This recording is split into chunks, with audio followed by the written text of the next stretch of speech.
안녕하세요. 손희정의 아젠다, 손희정 미국 변호사입니다. 오늘은 가브리엘 쿠비의 책 글로벌 섹슈얼 레볼루션, 한국말로는 글로벌 성혁명이죠. 그 책의 제2 챕터, 제2장을 가지고 여러분과 함께 이야기를 나누어 보도록 하겠습니다. 이 책의 2장은 프랑스 대혁명에서부터 현대까지 이르는 성혁명에서 주요 인물들을 다루고 있습니다. 아마 이 장을 공부하시면서 여러분들에게 익숙한 이름들을 많이 만나게 되실 겁니다. 그럼 우리 글로벌 성혁명의 배경을 한번 살펴보도록 하겠습니다. 1700년대 말부터 유럽은 계몽주의의 영향으로 인간의 자율적인 이성에 대한 신뢰감이 굉장히 높아져서 이성을 신의 반열에까지 놓게 되는 그런 현상이 일어났습니다. 거기에 프랑스 대혁명을 통해서 구체제를 전복시키는 것, 특히 기독교적인 질서를 갖고 있던 구체제, 앙시앙 레짐을 전복시키려는 그런 시도들이 일어났습니다. 마치 인간의 사춘기처럼 인류사에 있어서 질풍노도의 시기를 겪게 된 것이죠. 또한 경제적으로도 인구학적으로도 폭발적인 성장이 일어나기 시작했습니다. 이런 상황에서 다양한 이해관계를 가진 집단들이 생겨나기 시작했는데요. 그 첫 번째로는 인구의 폭발을 두려워했던, 그래서 열등한 인간들이 많이 생겨나서 지구의 자원의 부족을 염려하는 우생학자들과 금융계의 큰손들이 생겨났습니다. 영화 킹스맨을 보시면 킹스맨 1탄이 아마 이런 내용이 아니었던가 그런 생각이 듭니다. 두 번째로 학계를 중심으로 다윈의 진화주의를 신봉하면서 구체제의 전복을 인간 이성 중심의 철학과 사상으로 뒷받침을 해주려던 그런 학자들이 나타나게 되었습니다. 그리고 마지막으로 정치적으로는 마르크스주의를 신봉하면서 인간이 어떤 진화의 단계를 거쳐서 유토피아를 건설할 수 있다라고 생각했던 사람들이 생겨납니다. 이제 이 세 그룹들은 각각 다른 동기를 가졌지만 하나의 지점에서 서로 만나게 되는데요. 그것이 바로 성의 혁명, 성규범의 해체를 통한 가족의 해체였습니다. 우선 첫 번째 그룹에는 멜더스주의와 우생학자들이 있습니다. 이들은 인구 증가에 따른 자원 부족을 매우 염려했었기 때문에 어쨌든 인구를 줄이기 위해서 낙태라든지 피임이라든지 산하 제한, 불임 시술 이런 정책들을 굉장히 많이 강조하고 지원을 하게 됐습니다. 이들의 뒤에 있었던 것들이 바로 록펠러 재단을 비롯한 금융 자본들이었죠. 그런데 이 산하 제한 정책과 성윤리의 파괴가 무슨 관계가 있을까요? 그것은 사람은 본능적으로 성욕을 지니고 있죠. 이 성욕을 결혼과 가족이라는 이 제도 안에서 건전하고 아주 창조적으로 책임감 있게 해소를 해야 하는데 사람들이 그러지를 못하는 겁니다. 그래서 이왕 그렇게 하지 못할 거라면 성욕을 해소하되 아이를 낳을 수 없는 방향으로, 아이를 낳지 않는 방향으로 유도하는 것이 훨씬 효과적이겠다, 이렇게 생각을 한 거죠. 그래서 이들이 자유로운 성을 캐치프레이즈로 내걸면서 낙태나 피임 등을, 그리고 또 산하 제한 등을 적극적으로 지원하는 이유입니다. 이들에게 있어서 생명은 창조적인 한 영혼, 그리고 인간 사회를 위해서 기여할 수 있고 인간 사회를 번영케 할 수 있는 그런 한 귀한 영혼이라기보다는 정말 지구상에 있는 자원을 갉아먹는 불필요한 입이 늘어나는 것입니다. 그래서 가급적 이 지배계급의 부와 권력을 유지하기 위해서 불필요한 입의 수를 줄여야 한다는 것이었죠. 미국의 Planned Parenthood라는 유명한 시민단체가 있습니다. 이 단체는 원래 록펠러 재단의 후원으로 급성장한 단체인데 겉으로는 여성의 인권을 주장하지만 실제적으로는 미국 최대의 낙태 시술 기관입니다. 이들이 지금은 현재 오바마 정권 이후로는 미국 연방 정부의 자금을 지원받으면서 엄청난 정치적인 로비력을 가진 그런 단체로 성장을 했습니다. 두 번째 그룹인 이 학계와 세 번째 그룹인 정치계는 왜 성해방을 통한 성혁명을 주장할까요? 그 이유는 이들이 모두 마르크스주의의 그 기원을 두고 있기 때문입니다. 1948년 공산당 선언에 보면 공산주의는 새로운 기초 위에 종교와 도덕을 구성하는 대신 영원한 진리를 폐기하며 모든 종교와 도덕을 폐지한다. 따라서 공산주의는 모든 과거의 역사적인 경험에 반하도록 행동한다라고 선언하고 있습니다. 이 선언의 기초에서 마르크스주의 신봉자들은 모든 종교와 도덕이 부르주아가 프로레타리아 계급을 억압하기 위해서 만들어낸 그런 사회 구조이다. 그래서 이 체제를 없애고 프로레타리아를 해방시켜서 유토피아를 만들어야 한다는 그런 생각을 가지고 있었습니다. 종교는 마약과 같은 거라고 생각을 했었죠. 마르크스주의자들은 여성의 인권 문제를 최초의 계급투쟁의 문제로 보았습니다. 그래서 남성 중심의 그 가부장적인 가족 내에서 남성은 지배계급이고 여성은 억압받는 피지배계급이었던 거죠. 그래서 이 마르크스의 여성관이 페미니스트들에게 영향을 많이 주어서 남성의 지배 아래 신음하는 여성을 해방시켜야 된다.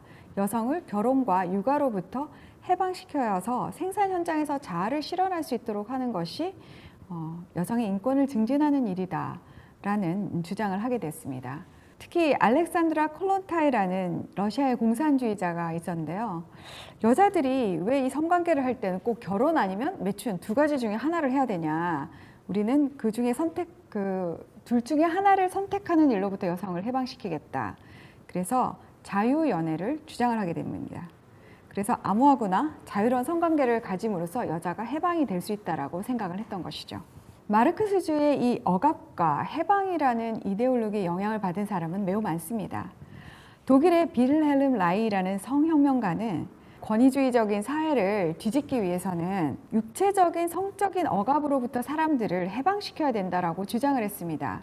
그래서 혁명 시민으로서 계급이 없는 그런 사회를 건설하기 위해서는 주3회 오르가즘이 필요하다는 그런 이상한 이론을 내기도 했죠. 특히 아이들과 청소년들이 체제에 반하는 혁명 전사가 되기 위해서는 부모의 권위에 도전하는 거를 자꾸 배워야 된다고 생각을 했는데, 이것을 하기 위한 가장 효과적인 방법이 아주 어렸을 때부터 조기 성교육을 시키는 거라고 생각을 했습니다.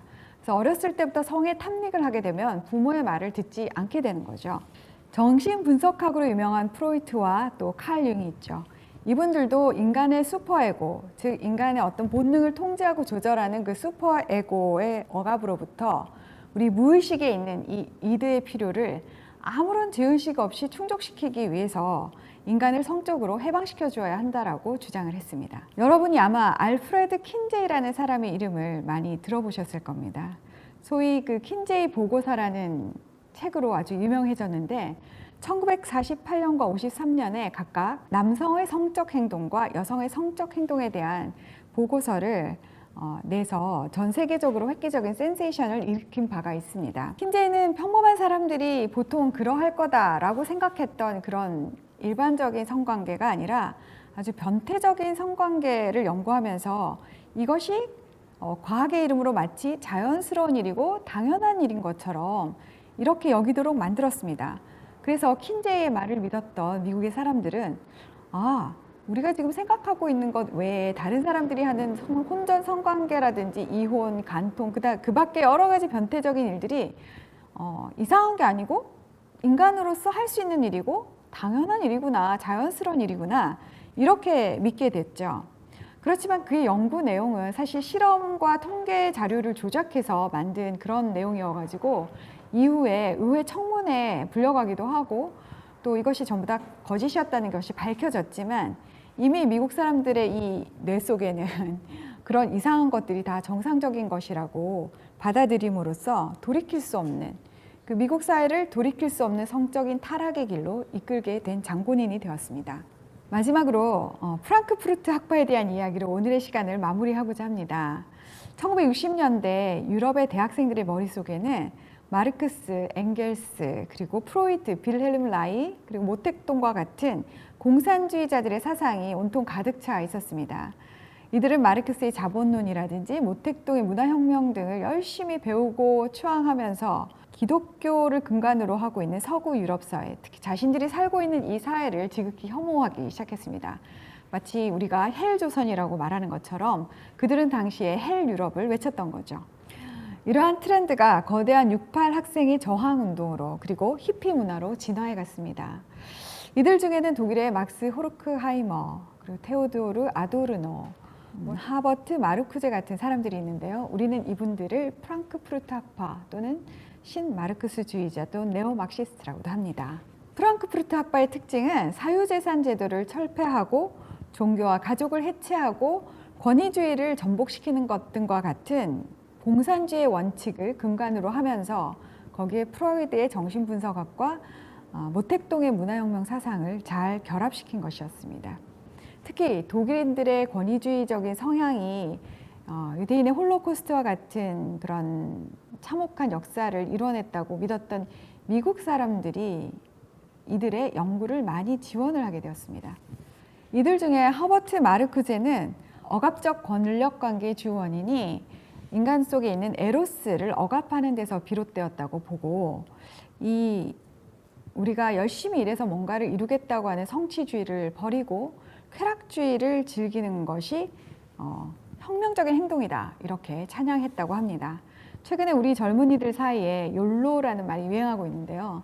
You only live once라는 말이죠. 이게 이 마르쿠제의 그 생각과 굉장히 유사하다는 것을 저희가 알 수가 있습니다. 실제로 베를린의 집단 공동체였던 꼬뮌 1과 2에서는 이런 성적인 해방과 자유를 실행에 옮긴 것이죠. 그래서 그동안 인류가 금지해왔던 근친상간이라든지 소아성애라든지 집단 성교라든지 이런 것들이 아주 공개적으로 이루어지기도 했었고, 미디어에서 이것들을 보도하기도 했다고 합니다. 특히 아이들끼리 이렇게 성관계를 하는 것은 부르주아적인 소유 개념이 없다, 그래서 더 장려할 만한 것이다, 이렇게 이야기했다고 합니다. 그때 그 시절 68 혁명의 주역들, 그리고 프랑크푸르트 학파 아래서 교육을 받았던 특히 이제 대학 교육을 받았던 사람들이 이 사회의 주역으로 등장을 하면서 정치계, 미디어, 종교, 대학 각 분야의 요직을 차지하게 되었고요. 이제 벌써 수십 년이 지나다 보니까 유엔이나 유럽연합의 수장들도 이들이 맡게 된 것입니다. 이들의 영향으로 성윤리와 또 도덕규범을 해체하는 작업들이 미디어와 여론, 그리고 교육을 통해서 서구 사회 전체에 확산이 되고, 심지어 우리나라에까지 그 영향이 시작되게 된 것이죠. 그러나 성윤리와 이 성규범은 우리 사회에서 굉장히 공적인 의미를 지니고 있습니다. 왜냐하면 모든 사회의 기쁨과 고통에 강력한 영향력을 미치기 때문이죠.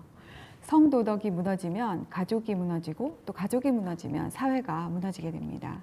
이런 이유로 모든 사회는 성규범을 매우 강력하게 법으로 제재하고, 또 규범을 어기면 처벌을 하고 하는 것입니다. 최근 우리 사회에서 벌어지고 있는 미투 운동을 보면서 우리는 한 사람이 자신의 성욕을 절제하지 못했을 때, 또 그것이 자기의 성적 자기결정권 또는 자유라는 이름으로 행사되었을 때 얼마나 많은 사람들의 영혼이 상처를 받는지를 경험하고 있습니다. 피해자뿐만 아니라 그 가해자의 가족들, 그리고 그런 소식을 우리가 들어야 하는 평범한 시민들 모두에게 정말 큰 두려움과 분노를 가져다주는 일인 것 같습니다. 그런데 이런 사태가 개인의 어떤 일시적인 그런 일탈에서 비롯된 것이 아니라 어쩌면 이미 수십 년 전부터 성적인 절제와 성도덕을 개인의 자유에 대한 억압으로 보고, 이것을 해방시키는 것이 바람직한 사회다라고 믿고, 또 이것을 발전의 한 과정이라고 믿고 신봉했던, 그리고 이것을 위해서 일생을 바쳤던 사람들의 노력이 있었다는 것을 우리가 기억해야 할 것입니다. 호세 오르테가 이 가세트가 말했듯이 오늘 우리가 어떤 생각으로 살고 있는지가 내일 우리 사회를 결정하게 되는 것 같습니다.